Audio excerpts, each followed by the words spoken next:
안녕하세요. IT 융합교육과 정보윤리 2차 시를 시작하도록 하겠습니다.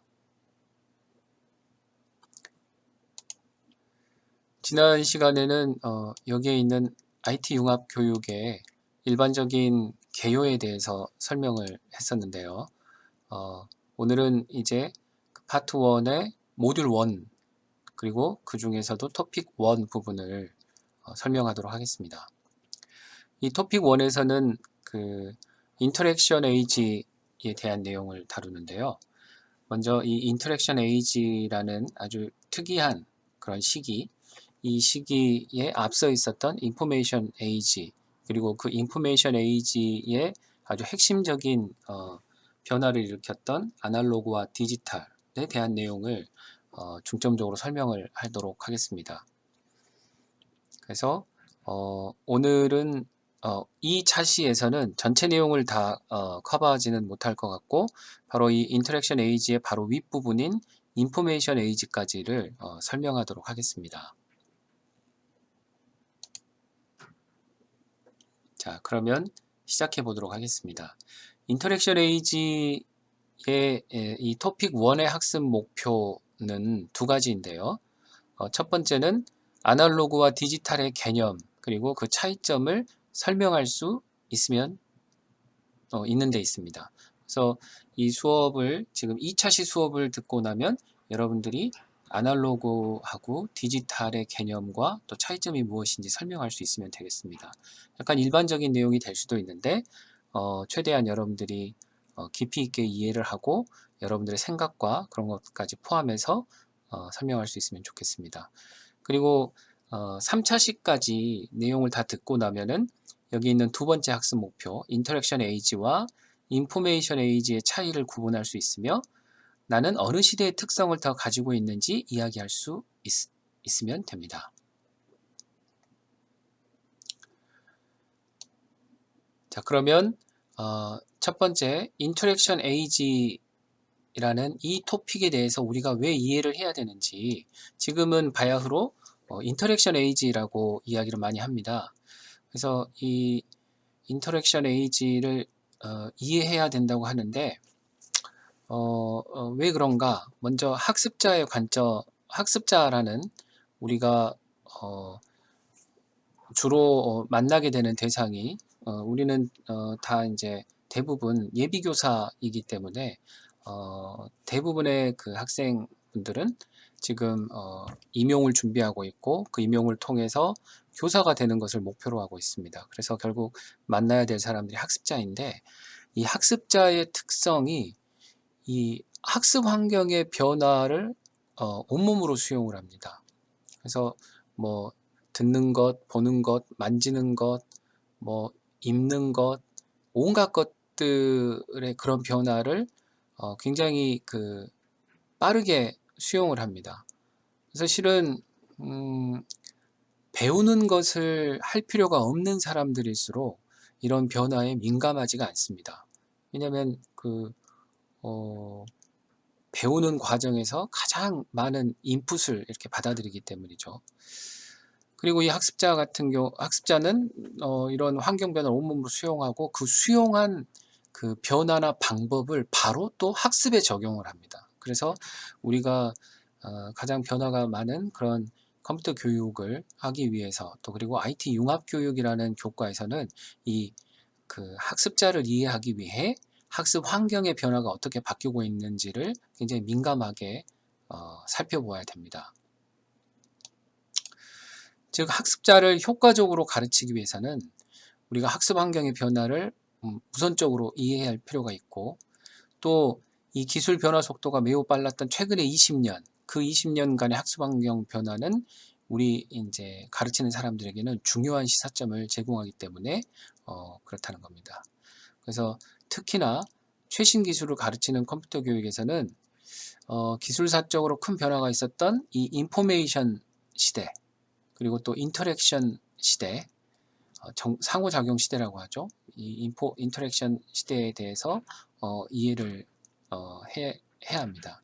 그래서 이 인터랙션 에이지가 얼마나 학습자에게 큰 영향을 주는지 여러 가지 사례가 있지만 그 중에 이제 사례 중 하나를 여러분들과 함께 보도록 하겠습니다.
자, 여러분들 이 동영상 보고 뭐 어떤 생각이 드셨나요? 굉장히 귀여운 아기가 아이패드에 여러 가지 상호작용이 있는 도구죠. 아이패드에 있는 그런 잡지를 보면서 터치를 하고 그런 상호작용을 하다가 이제 아무런 상호작용을 할 수 없는 그런 이제 일반 페이퍼 잡지를 만나고 굉장히 이제 당황해하고 또 심지어는 자기 손가락이 이상이 있는지 자기가 이상한 건지 이렇게 테스트 해보다가 결국에는 종이 잡지에 대해서 그렇게 흥미를 못 느끼고 다시 아이패드에 대해서 아주 이제 그거를 사랑하게 되는 그런 이야기죠. 이 이야기를 보면은 굉장히 많은 이제 생각을 하게 합니다. 실은 지금 이렇게 제가 영상의 일부를 캡처해서 여러분에게 일방적으로 이렇게 전달하는 방식이 여러분들에게 얼마나 좀 재미없을까 이런 걱정도 많이 하게 되는 부분인데요.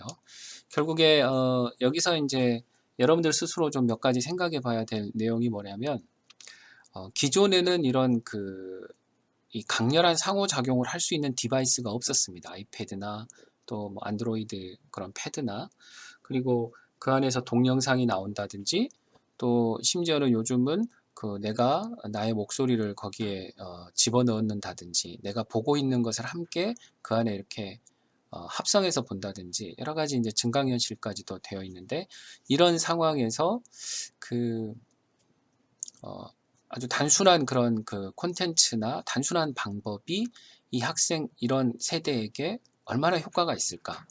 또 그러면 우리는 어떻게 해야 될까? 이런 이제 생각을 많이 하게 되는 거죠. 그래서 이 지금 토픽 1에서 다루는 인터랙션 에이지는 이런 대표적인 그런 상호작용이 많이 일어나는 어느 날 갑자기 많이 일어나게 된 학생들에 대한 이제 특성을 알기 위해서 그럼 어떤 기술들이 있었기 때문에 어떤 기술의 영향을 많이 받아서 그렇게 됐는지를 우리가 이제 서로 이야기를 나눠보는 시간입니다. 이 인터랙션 에이지를 이야기하기 전에 우선 여기 있는 요 인포메이션 에이지라는 용어에 대해서 우리가 살펴봐야 되고 인포메이션 에이지에 대해서 좀 알아야 될 필요가 있습니다. 이 인포메이션 에이지를 보통 이제 정보화 시대라고 얘기를 많이 하는데요. 여러분들도 그런 이야기는 많이 들었을 겁니다.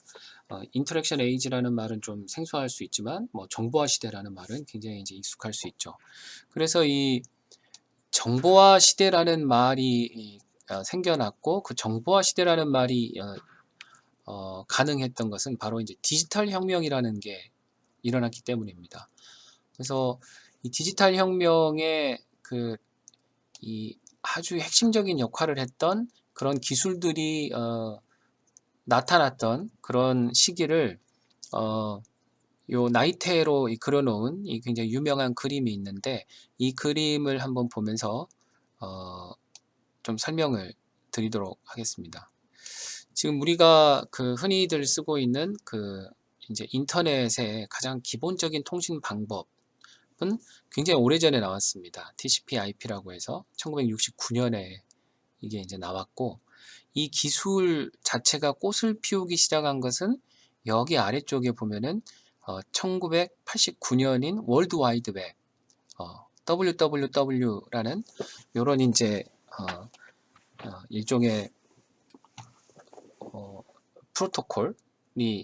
프로토콜이라기보다는 일종의 이제 그 표현 방식이 나오면서 이제 시작을 했어요. 그래서 어쨌든 이런 이제 60년대 말 이렇게 이제 시작을 해서 뭐 아타리 컴퓨터, 그 다음에 모바일 폰 이런 것들이 나왔는데, 실제 여기에서 모바일 폰은 지금 여러분들이 생각하는 그런 스마트폰이나 그 우리가 기존에 가지고 다니던 그런 뭐 플립폰이나 바형 폰이나 이런 게 아니고, 정말 그 부자들만이 쓸 수 있었던 정말 기술적으로 이 시점에 이제 나왔다는 겁니다. 예. 그래서 75년에 마이크로소프트가 나왔고, 회사가 설립됐고, 76년에는 이제 애플이 설립됐고요. 그래서 이제 쭉 보다 보면은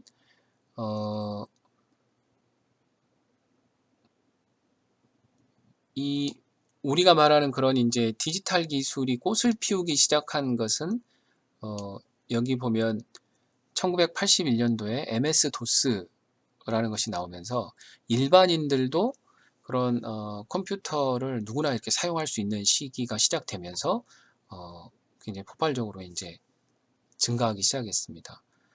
그리고 여기 보면은 이제 90년대에 www와 웹 브라우저 등이 생기면서 컴퓨터를 기존에 그냥 단순하게 그 작업용으로만 쓰던 것이 약간 일반인들도 관심을 갖는, 정보를 찾거나 그 정보를 자기가 표현하거나 하는 방법으로 생기면서 이제 폭발적으로 성장을 하기 시작을 했죠. 그래서 이 보통 우리가 인터랙션 인포메이션 에이지라는 것은 여기 2000년대가 들어가기 전까지를 보통 인포메이션 에이지라고 얘기를 합니다. 2000년대 전. 그리고 2000년대 들어서면서 이제 그 뭐 페이스북이라든지, 그 다음에 2007년에 우리가 생각하면 아이폰 이런 거 하면은 굉장히 오래전에 만들어진 것 같지만, 실은 2007년에 아이폰이라는 게 처음 만들어졌어요. 우리나라에 들어온 건 아마 2009년인가 아이폰이 2009년에 한국에서 출시가 됐었어요. 그러니까 얼마 되지 않는 기간 동안 폭발적으로 이제 그 여러 가지 변화가 있었고, 이런 시기를 보통 이제 인터랙션 에이지다 이렇게 이제 얘기를 합니다.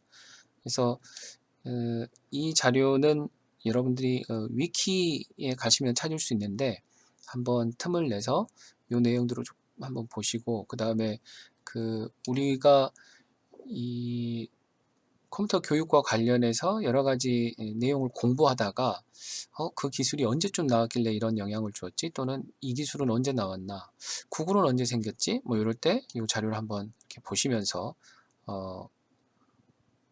찾아보시면 상당히 이제 도움을 받을 수 있는데요. 이런 내용들이 바로 이제 디지털 혁명을 열어놓은 것입니다. 이런 기술들이. 그래서 디지털 혁명을 보통 우리가 크게 이제 네 가지로 디지털 혁명이라는 것을 네 가지로 정의하는데, 이 디지털 혁명의 네 가지 중에 가장 1등 공신, 첫 번째 그 어떤 이 기술 변화라고 하면은 데이터를 처리하는 게 아날로그에서 디지털로 전환이 되면서부터입니다. 그래서 아날로그로 뭔가 데이터를 처리할 때는 그 비용도 굉장히 많이 들었고, 디지털로 할 때 생각하던 그런 속도나 그런 방법들이 불가능했었어요. 근데 이 이제 디지털이라는 기술이 생겨나면서 정말 엄청난 변화가 일어났습니다. 그래서 여러분들이 그 이 공학적인 입장에서 이 아날로그와 디지털을 이해하는 것도 좋지만 약간 인문학적인 입장에서 이 아날로그와 디지털이 어떤 차이가 있고 이게 굉장히 어떤 변화를 주었구나 하는 것을 이제 알 필요가 있는데요. 이 아날로그라는 것의 이제 원래 뜻은 이 아날로기라는 그런 그 말에서 유래가 됐습니다. 그래서 이거는 그 똑같지가 않고 유사하다는 것의 의미로 쓰입니다. 이거를 이제 그 아래에서 제가 아날로그 신호를 이제 디지털 신호로 바꾸는 그 과정을 이제 얘기를 해보면 아 정말 그 이제 똑같지 않다라는 말이 아날로그를 의미한다는 것에서 이제 그 이해가 될 텐데, 그러니까 이 신호나 자연의 소리 같은 그런 어떤 연속적인 신호는, 연속적이라는 말은 끊어지지 않는다는 겁니다. 그래서 예를 들면 선이 있는데 그 선을 선의 일부를 보면은 그게 점이고, 그 점을 더 크게 보면은 또 점이고, 그 점을 또 아무리 늘리고 확대를 해도 그게 이제 계속 점으로 남아있게 된다는 거죠. 예. 그래서 예를 들면은 뭐 아날로그 시계의 바늘이라든지 그 다음에 그 LP판 전축에 이 핀이 읽어내는 그 신호를 보통 이제 아날로그라고 보통 얘기를 합니다. 그래서 여러분들은 혹시 이걸 보셨을지 모르겠지만 아마 보셨다면 일반적이지 않을 수도 있어요. 여러분들이 이 아날로그 이 카세트 테이프를 보셨다면, 네, 이것도 대표적인 그런 이제 아날로그 저장 장치 중에 하나입니다. 그래서 이런 아날로그의 어떤 데이터가 이 디지털 기술이 발달하면서 이런 매체로 이제 바뀝니다. 근데 이 디지털이라는 거는 그 손가락이라는 단어에서 유래된 형용사입니다. 그래서 왜 손가락일까 이렇게 생각해 보면은 이 손가락으로 숫자를 셀 때 이 하나 둘 셋 넷 셀 때 이제 굽히거나 펼치거나 두 가지 구분 상태만을 이용해요. 그래서 손가락 우리가 하나라고 해서 하나라고 세고, 그 다음 그걸 반 정도 굽혔을 때는 하나 반, 완전히 굽혔을 때는 뭐 제로 이렇게 하지 않고 보통 손가락으로 셀 때는 하나 둘 이렇게 이제 구분 상태를 둘로 나누는데, 이게 이 이진수 조합을 사용하는 그 디지털 방식과 굉장히 비슷하죠. 그래서 요 디지털이라는 그 용어를 보더라도 데이터를 디지털로 한다는 게 어떤 것을 의미하는지 이제 여러분들이 아실 수 있습니다. 물론 제가 이렇게 설명하는 내용을 가지고는 부족하고, 나중에 여러분들이 이 수업을 듣고 나서 디지털이나 아날로그에 대해서 궁금하면 좀 자료를 찾아보시면 좋을 것 같습니다. 그리고 이게 제가 이제 수업 시간에 칠판을 사용하나 이렇게 해서 설명하는 거하고 약간 그 차이가 많아 가지고 뭔가 저도 이렇게 잘 설명이 안 되는 듯한 느낌은 있습니다. 이 아날로그는 이제 이렇게 선으로 되어 있는, 마치 선으로 되어 있는 신호를 아날로그라고 우리가 생각을 할 수 있어요. 예. 그래서 이 선은 끊어져 있지 않죠. 연속적이란 말은 끊어져 있지가 않고 요 값들이 여기에 있는 값도 존재를 하고 여기에도 값이 이제 끊임없이 존재를 하는 거죠. 이게 뭐 이 지금 요 빨간색으로 이렇게 잘라놨는데, 잘라놓은 것을 굉장히 잘게 하더라도 그래도 그 중간에는 값이 존재하게 됩니다. 아무리 잘게 자르고 잘게 자라도. 그게 바로 이제 아날로그 신호이고, 그렇게 잘라도 존재하는 값이 있기 때문에 이 아날로그 값을 뭔가 그 신호 자체를 뭔가로 우리가 처리를 한다는 것은 굉장히 이제 어려운 일이었어요. 근데 요거를 요 칸을 주어서 이렇게 자르면, 예를 들면 요렇게 선이 되어 있는 S자 곡선은 정말 수천, 수십, 수억 개의 이 데이터 값을 가지고 있는 반면에, 이걸 일정한 간격으로 자르면 하나, 둘, 셋, 넷, 다섯, 여섯, 일곱, 여덟, 아홉, 열, 열하나, 열둘, 13개의 값으로 이 신호를 표현할 수 있고 이 신호를 분석할 수 있게 됩니다. 그래서 기존에는 그 거의 불가능했던 일들이 이제 디지털 기술에 의해서 이게 가능하게 된 것이죠. 근데 이 디지털로 바꾸는 과정에서 주의해야 될 것이, 예를 들면 이렇게 이제 W자처럼 생긴 값인데 이 자르는 값을 잘라서 가져오는 값을 너무 이렇게 듬성듬성 이렇게 만들어 버리면 실제로는 요 W 모양인데 내가 이 두 개의 값으로 만든 그래프는 이런 일직선이 되어 버린다는 거죠. 그래서 최소한 저 모양을 찾으려면 최소한 요 정도의 자르는 간격을 두어서 이걸 전체를 연결을 하면 완전히 둥그런 W자는 아니지만 그 W자를 뭔가 대표할 수 있는 그런 이제 모양을 갖게 되죠. 그래서 이런 이 좀 전에 얘기했던 아날로그에서 디지털로 그 기술이 이제 바뀌면서 이 기존에 있던 그런 논리 회로나 이런 것을 굉장히 빠른 그런 논리 회로 자체를 만들고 활용하는데 굉장히 빠른 진화가 이루어졌습니다. 그래서 여러분들이 잘 알고 있는 이런 이제 IC만 보더라도 원래 이 IC 하나를 만들기 위해서는 아날로그로 하려면 트랜지스터가 뭐 수만 개가 필요한데 그 트랜지스터 수만 개를 요 하나의 IC로 표현을 할 수 있게 되었고 이 IC 자체를 수천 개를 또 LSI라는 이런 칩으로 또 바꿀 수 있게 되었고 이 LSI 칩에 뭐 몇 천 배 역할을 하는 또는 뭐 수만 배 역할을 하는 그런 이제 CPU가 이렇게 만들어지면서 이 속도가 정말 어마어마한 속도로 이제 발전을 하게 되었습니다. 그래서 보시면 여기 있는 요 그림은 실제로 나사에서 달나라로 이제 유인 우주선을 쐈을 때 그 우주선이 달나라로 갈 수 있도록 도우기 위한 엄청난 양의 계산을 했던 슈퍼컴퓨터입니다. 그런데 지금 여러분들이 쓰고 있는 갤럭시 폰이 이 당시에 사용했던 요 공간 안에 들어있는 이 전체 슈퍼컴퓨터의 그 속도와 용량의 2배 정도가 된다고 해요. 그러니까 지금 그런 어떤 기술, 이 달나라에다가 이 우주선을 쏠 수 있는 그런 속도의 기술이 지금 우리 손 안에 다 있는 거죠. 그 다음에 이 인포메이션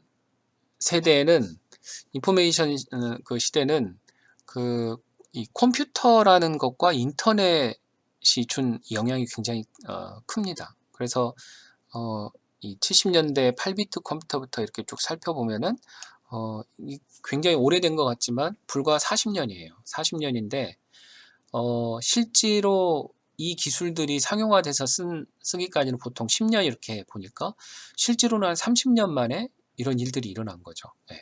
근데 그 30년이 우리의 그 어떤 학습 환경에 지대한 영향을 주고 굉장히 큰 변화를 이제 가져왔다는 것을 알 수 있습니다. 그래서 요 내용은 뭐 자세히 제가 설명을 하지 않더라도 여러분들이 이제 쉽게 이제 찾을 수가 있고, 그래서 이 기존과는 이 아날로그에서 디지털로 정보가 이렇게 변화되면서 기존과는 정말 비교할 수 없는 기술의 대량 생산 그리고 엄청나게 빠른 확산이 이루어졌습니다. 그래서 그것이 가능했던 것은 이 디지털이기 때문에 고속 처리는 물론 아주 명확성을 가지고 있다는 거, 그 다음에 이게 그것을 거의 무손실로 복사를 할 수 있다는 거, 그 다음에 데이터 자체를 아날로그 데이터는 아까 이제 변환하기도 어렵고 비용도 많이 든다고 했는데 이것은 변환도 쉽고 그 다음에 압축을 하면은 훨씬 더 효과적으로 할 수 있고 암호화나 또 복원하는 기술도 쉽게 구현을 할 수 있고, 그 다음에 이런 좀 전에 말했던 명확성이나 무손실 복사나 그 다음에 뭐 압축이나 변환 이런 것들이 쉽다 보니까 굉장히 그 공유를 가속화시키는 역할을 하게 됩니다. 그래서 요 네 가지가 이런 인포메이션 에이지를 위한 아주 중요한 역할을 이제 했다는 거죠. 그래서 이 디지털 레볼루션을 거쳐서 오면서 이제 정보화 시대라는 말이 생기고 그 말 때문에 결국에는 여기에 보면 뭐 컴퓨터 교육이라는 용어도 생겨나게 된 겁니다. 그래서 이 정보화 시대라는 것과 이제 유사한 용어로 쓰는 게 많이 쓰는 게 디지털 시대 또는 컴퓨터 시대, 뉴 미디어 시대 이런 이제 말을 합니다. 그래서 뉴 미디어 시대라는 것은 불과 이제 뭐 90년대 초반이나 80년대만 해도 이 동영상을 디지털로 이렇게 표현하는 기술 자체가 없었습니다. 네. 근데 그게 이제 디지털로 하는 게 가능해지면서 엄청난 파급 효과가 있었죠. 그래서 그런 시기를 이제 뉴 미디어 시대라고 하는데요. 그래서 이 정보화 시대로 인해서 결국에는 인포메이션 에이지로 인해서 결국에는 우리가 지금 하고 있는 컴퓨터 교육이라는 그런 전공, 또 IT 교육, 정보 교육, 정보화 교육 이런 용어, 그다음에 ICT 교육, IT 융합 교육, 소프트웨어 교육 이런 용어들이 다 이제 생겨나게 된 것입니다. 그래서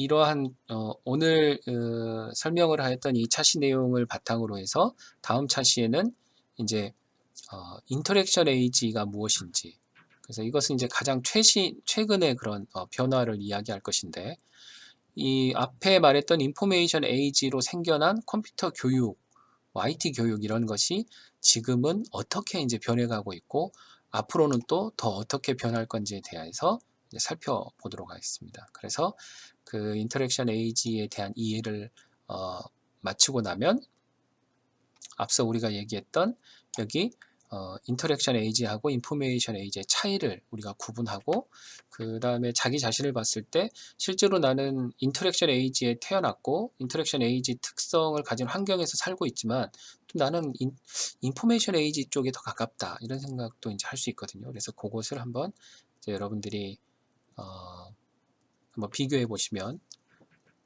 좋을 것 같습니다. 그래서 오늘은 여기까지, 이 차시는 여기까지 하고 다음 차시에 인터랙션 에이지는 그럼 무엇이고 이번에 얘기하였던 인포메이션 에이지와는 어떤 차이가 있는지 그런 것에 대해서 공부하도록 하겠습니다.